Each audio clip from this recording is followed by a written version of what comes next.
Hello everyone. GK ज्ञान में आप सभी का स्वागत है। दोस्तों, ये मुगल काल सीरीज का चौथा वीडियो है। मैंने मुगल काल पर बेस्ड सारे महत्वपूर्ण प्रश्न को 10-10 प्रश्न के सेट का वीडियो तैयार किया है, जिसको आप मेरे चैनल के प्लेलिस्ट में देख सकते हैं।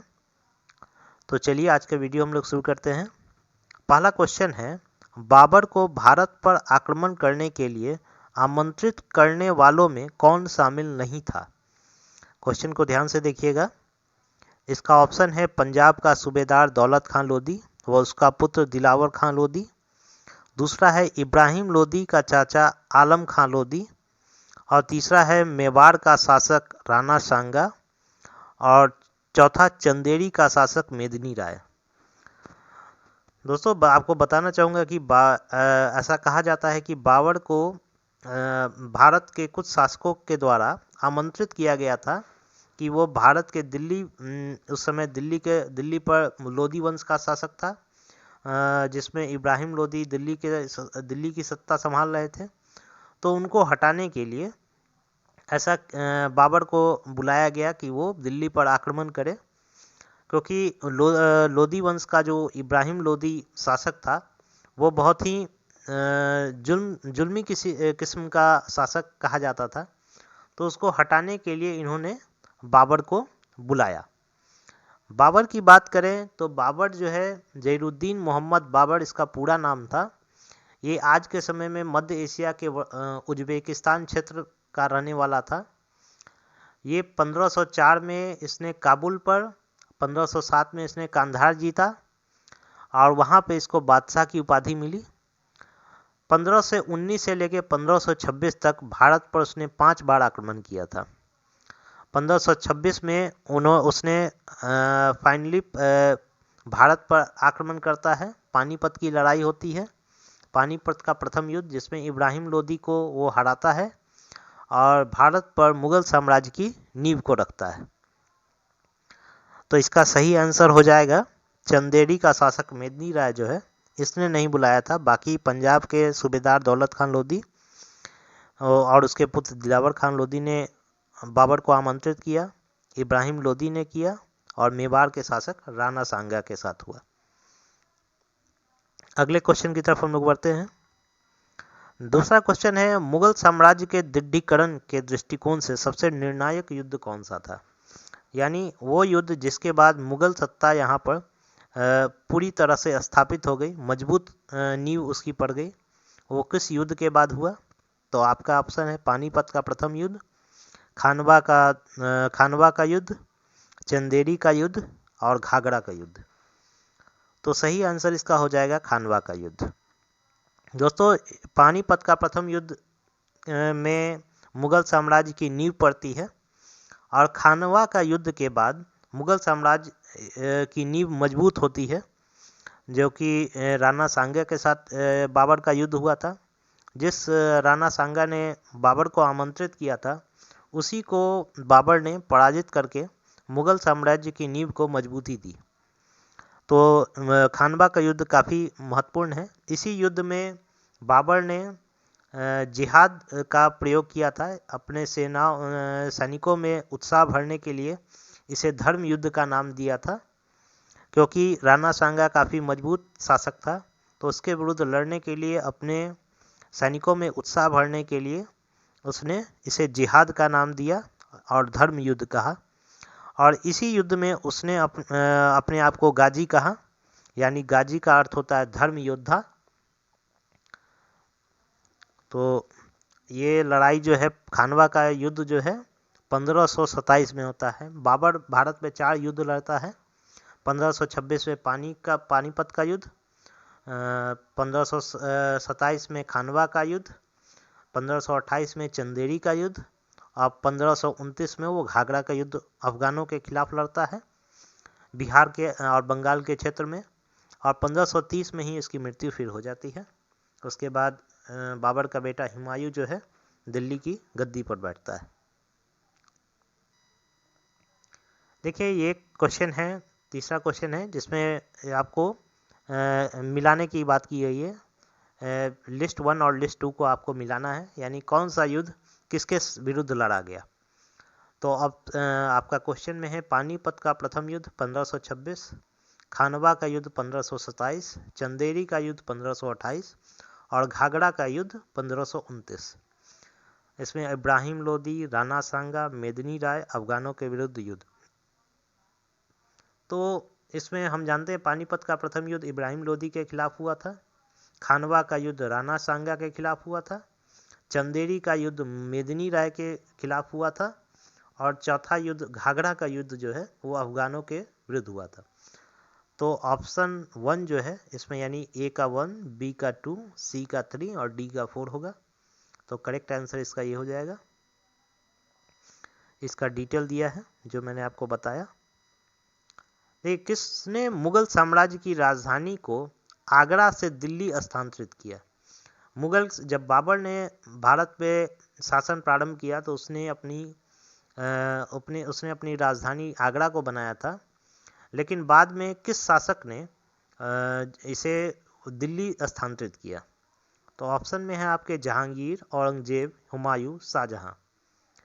तो इसका करेक्ट आंसर आपका हो जाएगा शाहजहां। शाहजहां ने जो है आगरा से अपनी राजधानी दिल्ली ले गया था। मुगल बादशाह शाहजहां ने मुगल साम्राज्य की राजधानी आगरा से दिल्ली स्थानांतरित की थी। इसने अपने नाम पर नवीन राजधानी शाहजहानाबाद में दिल्ली की नींव डाली।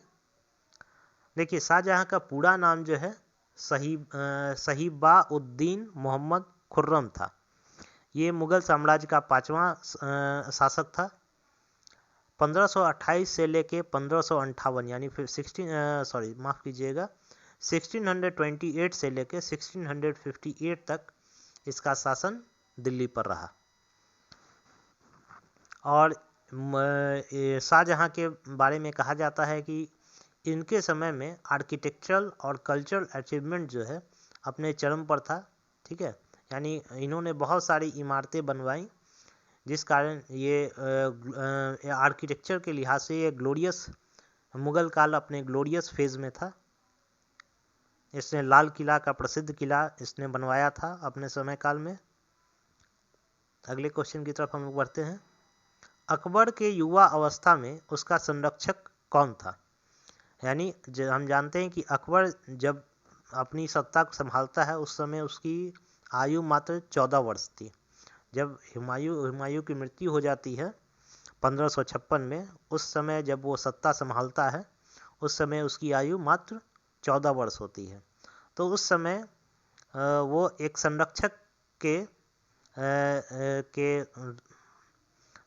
के पास वो उसका पालन पोषण हो रहा था, या सत्ता उसके देख रेख में अकबर संभाल रहे थे। तो इसमें ऑप्शन में है आपके हेमू, फैजी, अबुल फजल, बैरम खां। अगर आपको आंसर पता है तो ज़रूर से इसका आंसर जो है आप कमेंट बॉक्स में दीजिए, ताकि आपको रिवाइज कर आपको याद जो है काफ़ी अच्छी तरीके से याद हो जाएगा। तो इसका सही आंसर है बैरम खां। बैरम खां जो था वो अकबर का संरक्षक के तौर पे काम कर रहा था। बैरम खां 1556 से लेके 1560 तक वो अकबर का संरक्षक बना रहा था। बैरम खां उसके बाद मक्का जाने के लिए उसे कहा जाता है, लेकिन मक्का जाने से पहले ही उसकी हत्या एक मुबारक खां नामक एक अफगान के माध्यम से उसकी हत्या हो जाती है। बैरम खां की विधवा जो है सलीमा बेगम, इससे अकबर निकाह कर लेता है यानी विवाह कर लेता है, और उसके पुत्र अब्दुल रहीम को वो अपने संरक्षण देता है उसे। तो चलिए अगले क्वेश्चन की तरफ हम लोग बढ़ते हैं। लेकिन निम्नलिखित में से किस स्थान पर नादिर शाह ने चढ़ाई नहीं की थी? नादिर शाह जो है उसमें से किन जगहों पर उसने चढ़ाई नहीं की? ऑप्शन में बोल रहा है लाहौर, करनाल, दिल्ली, कन्नौज। तो इसका सही आंसर क्या होगा? आप इसका कमेंट बॉक्स में अपना उत्तर दें।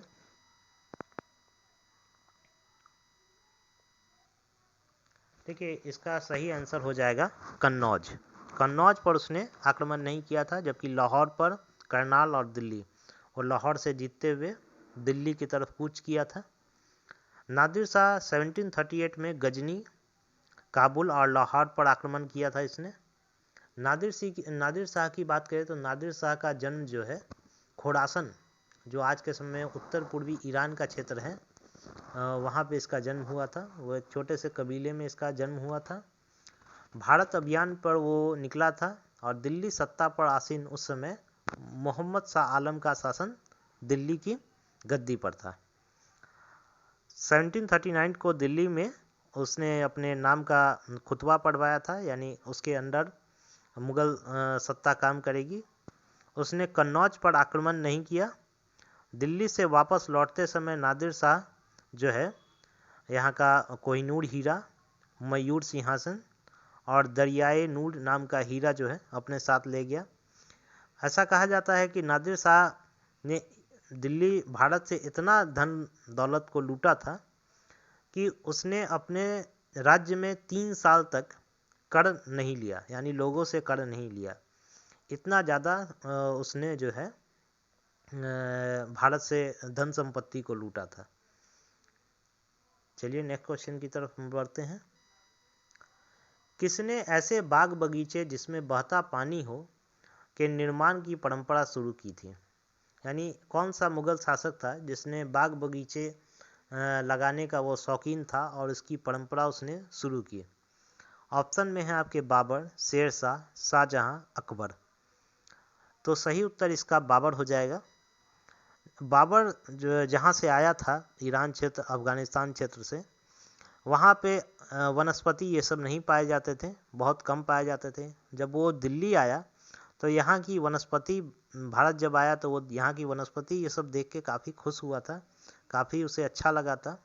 तो उसने बाग बगीचे का जो व्यवस्था है उसने उसको लगाने की परंपरा जो है शुरू की, जिसके कारण हम लोग देखते हैं कि आज के समय जो भी महल पहले के बचे हुए हैं उनमें बाग बगीचे का लगाने का जगह बना होता था या बाग बगीचे देखने को मिलते हैं। चलिए हम लोग नेक्स्ट क्वेश्चन की तरफ बढ़ते हैं। निम्नलिखित में से कौन सी आत्मकथा है, यानी इसमें से कौन सी आत्मकथा, यानी वह कथा जो जिसने अपने बारे में खुद लिखा है, ऑटोबायोग्राफी, जिसको हम लोग इंग्लिश में ऑटोबायोग्राफी कहते हैं। और बायोग्राफी और ऑटोबायोग्राफी में अंतर है। जब अपना आप आत्मकथा खुद लिखते हैं तो वो ऑटोबायोग्राफी होती है, वही आपके बारे में अगर कोई अन्य लिखता है तो वो बायोग्राफी होती है।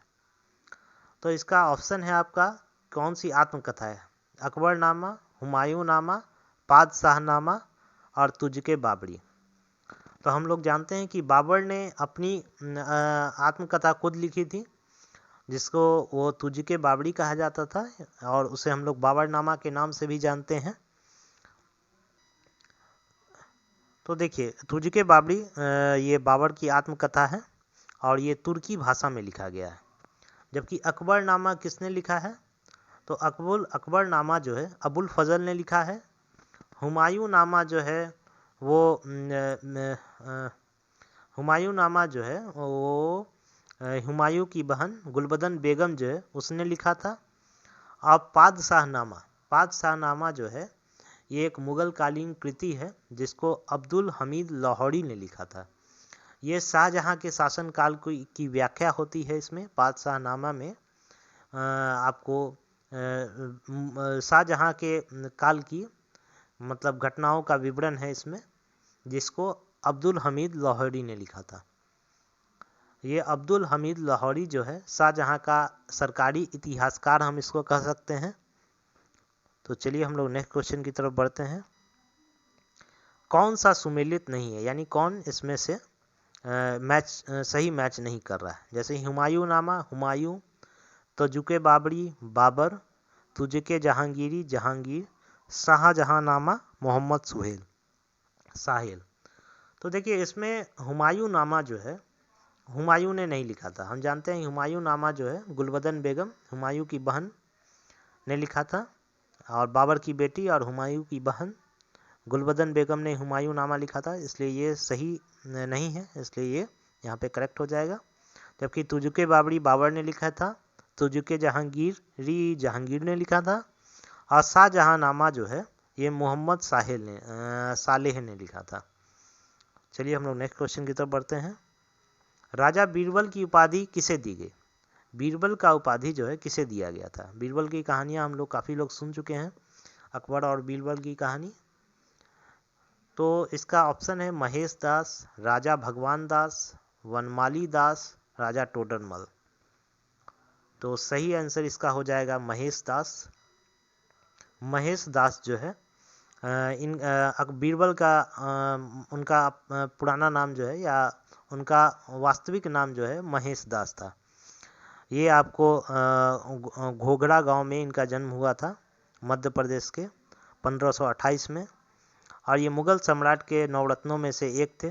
बीरबल की बुद्धिमत्ता व हाजिर जवाबी से प्रभावित होकर अकबर ने उन्हें अपने दरबार के नवरत्नों में शामिल किया था। तो दोस्तों ये जो भी क्वेश्चन है ये आपका मुगल काल का सबसे इम्पोर्टेंट क्वेश्चन में से है, और ये आपके लूसेंट के सारे क्वेश्चन को भी कवर कर रहा है। मुगल काल के सारे क्वेश्चन को इसमें कवर किया जा रहा है। तो अगर वीडियो पसंद आ रहा है, मेरे प्रयास को अच्छा लग रहा है आपको, तो ज़रूर से वीडियो को लाइक कीजिए, मेरे चैनल को सब्सक्राइब कीजिए। मैंने इस सीरीज के तहत मुगल काल के सारे क्वेश्चन को कवर कर रहा हूँ, ताकि कोई भी क्वेश्चन आपसे दूर ना रहे। तो ज़रूर से मेरे चैनल को सब्सक्राइब कीजिए। तब तक के लिए धन्यवाद।